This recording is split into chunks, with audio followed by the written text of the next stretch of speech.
안녕하세요. 필구생각입니다. 오늘의 영상은 MZ세대에게 하고 싶은 말 네 번째, 주체와 가치에 대한 얘기를 좀 해볼까 합니다. 북쪽에서 쓰는 주체사상 그런 얘기 하려는 건 아니고요. 과거에 미국 심리학자들이 초기 연구를 할 때 동양인과 서양인을 좀 나눴어요. 서양인들은 자기랑 유럽권을 연구하면 되는데 문제는 동양이었어요. 그 당시는 미국 심리학자들이 중국에 입국을 할 수가 없었고요. 그나마 갈 수 있는 게 한국, 일본 정도였는데 일본이 접근이 굉장히 쉬웠습니다. 그래서 일본을 연구를 했어요. 그리고 일본이랑 한국이랑 가깝고 하니까 비슷하게 저거 퉁쳐버린 게 있습니다. 그때 연구 결과를 보면은 일본이 주체성이 굉장히 낮아요. 생각보다 굉장히 낮습니다. 동양들은 주체성이 전체적으로 다 낮은가 보다 라고 그냥 퉁쳐버렸어요. 근데 최근 들어서 한국인에 대한 연구가 좀 많이 이루어지거든요. 왜냐면은 여러 이유가 있지만 이번 주제에 대해서 이제 주체니까 한국인이 일본 사람들보다 주체성이 굉장히 높습니다. 그러면은 이 주체성이 미국과 같냐? 그건 또 아니에요. 이 주체성이 발현되는 방향이 좀 다릅니다. 미국을 포함한 서양권 국가들은 이 주체성을 개인의 권리, 개인의 자유로 표현이 많이 돼요. 그러니까 그 사람들은 본인의 선택이나 본인의 자유, 본인이 누려야 될 권리를 침해받고 억압받는 걸 굉장히 싫어해요. 예를 들어서 서양인이랑 같이 식당을 가보면 알겠지만 먹다 남긴 한이 있더라도 자기 건 자기가 먹고 내 거를 누가 건든 걸 굉장히 싫어하는 걸 느낄 거예요. 한국인의 주체성은 어디서 그렇게 나오냐? 존재감을 나타내는 데에서 굉장히 크게 발현이 돼요. 이게 무슨 말이냐면 내가 이곳에 있다, 내가 여기 있다, 나라는 사람을 인정받는 걸 굉장히 중요시합니다. 그런데 이게 결과적으로 사회 심리학이라는 게 딱 1 더하기 1은 2다 이렇게 절대적인 답은 아니거든요. 전체적인 특성이 그렇다 이런 거지. 근데 이 말은 이 특성을 내가 마음먹기에 따라 바꿀 수도 있다는 뜻입니다.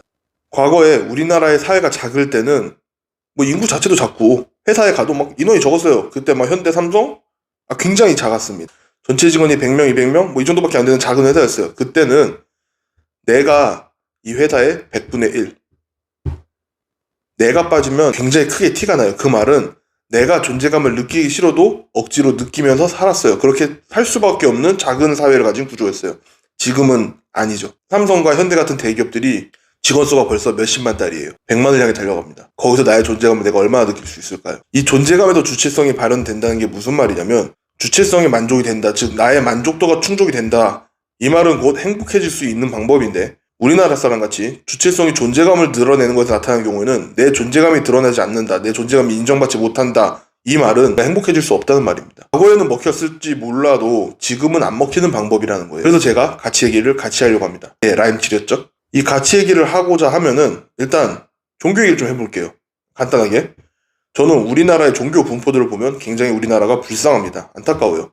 그게 무슨 말이냐면 우리나라에 여러 종교가 있지만 대표적으로 3대 종교가 있죠. 천주교, 기독교, 불교. 이 분포도가 좀 비슷비슷해요. 삼국지 마냥. 근데 선진화되고 안정화된 사회를 갈수록 절대적으로 지분을 차지하고 있는 지배 종교들이 있어요. 예를 들어 유럽권은 천주교가 그렇고요. 미국은 개신교죠. 일본은 불교가 있습니다. 이게 왜 중요하고 왜 안타까운 거냐면 대부분 사회에서 내리는 도덕적 규범, 절대적 가치, 이게 종교에서 기인되는 경우가 굉장히 많아요. 그러니까 지배 종교가 있는 사회는 전 국민이 공감하는 도덕적 규범이 있는 거고 전 국민이 지키려는 가치가 있다는 거예요. 근데 우리나라는 그게 없다는 거예요. 그래서 아직 안정화되지 못한 사회입니다. 이게 예를 들면 뭐가 있냐면 미국 대통령이 대통령 취임할 때 성경에 손을 올리고 선언을 합니다. 미국이라는 나라가 수많은 이민자들의 나라고 그 이민자들이 각각 갖고 있는 문화들이 다 다름에도 성경이라는 특정 종교에 손을 올리고 선언을 해요. 왜? 미국이란 나라가, 미국이란 사회는 기독교에서 제시하는 도덕적 규범을 따르고요. 기독교가 절대적인 가치이기도 해요. 그 행위에 대해서 반발하는 사람이 특별히 있지도 않습니다. 이 가치에 대한 얘기를 지금 왜 하려고 하냐면 우리나라가 이렇게 지배 종교가 없고 절대적 도덕적 규범이나 가치가 없으니까 눈에 보이는 거에만 매달려요. 단적인 예로 우리나라가 성형을 전 세계에서 가장 많이 합니다. 눈에 보이는 것만 매달리니까 이 사람이 갖고 있는 오리진, 이 사람이 갖고 있는 성향, 이 사람이 갖고 있는 생각 이런 거에 관심을 갖기 전에 외모부터 봐요. 이게 전 세계 어느 나라를 가든 이쁘고 잘생긴 사람을 좋아하는 건 맞아요. 맞는데 우리나라는 그거에 대해서 굉장히 심각한 수준으로 매달려요. 왜? 눈에 보이니까. 눈에 안 보이는 가치에 대해서 너무 부족하니까 눈에 보이는 외모에 목매입니다. 이 얘기들이 MZ세대에게 왜 하고 싶은 말이냐? 여러분들이 행복해질 수 있는 방법을 여기서 찾을 수 있기 때문입니다. 간단하죠? 우리나라에도 중산층 기준들 보셨어요? 이거 인터넷에 많이 돌았는데 우리나라 중산층 기준들은 아파트가 몇 평이니, 어느 동네에 산 아파트니, 무슨 차니, 몇 cc짜리 차니 이런 거에 관심이 많아요. 연봉이 얼마니? 근데 영국이나 프랑스, 미국 같은 좀 선진화되어 있는 안정화되어 있는 사회의 중산층 기준 보면 기가 막히죠. 예.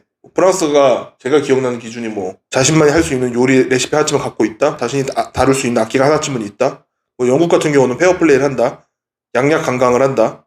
예, 뭐 약자에겐 약하고 강자에겐 강한. 사회적 분노에 공감을 한다. 뭐 이런 내용이고 미국은 비슷합니다. 공정을 추구하고 정의를 추구하고 사회 비평지를 하나쯤은 정기구독을 하며 부정부패에 맞서 싸울 수 있는 용기가 필요하다. 뭐 이런 거예요. 근데 얘네는 남들과 비교가 되나요? 그러니까 얘네가 추구하는 이 가치가 남들과 비교가 되나요?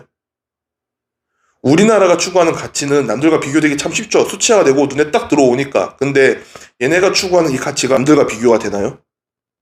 내가 더 착하다는데, 내가 더 따뜻한 사람이라는데, 내가 너보다 음악을 더 사랑한다는데, 내가 너보다 사랑을 더 추구한다는데, 내가 너보다 정의를 더 추구한다는데, 내가 너보다 자유를 더 추구한다는데, 이런 가치들이 남들과 비교가 됩니까? 무슨 수로 비교할 건데요? 우리나라가 자살률이 굉장히 높아요. 그냥 넘사벽 수준의 1위예요, 세계에서. 제가 전에 영상 내가 행복하게 살 수 있는 이유 그 중에 하나가 남들과 비교하지 않는다였습니다. 그리고 내가 추구하는 가치가 뭐 여러 가지가 있지만 그 중에 하나는 어제보다 나은 오늘, 오늘보다 나은 내일이라는 성장에 있어요.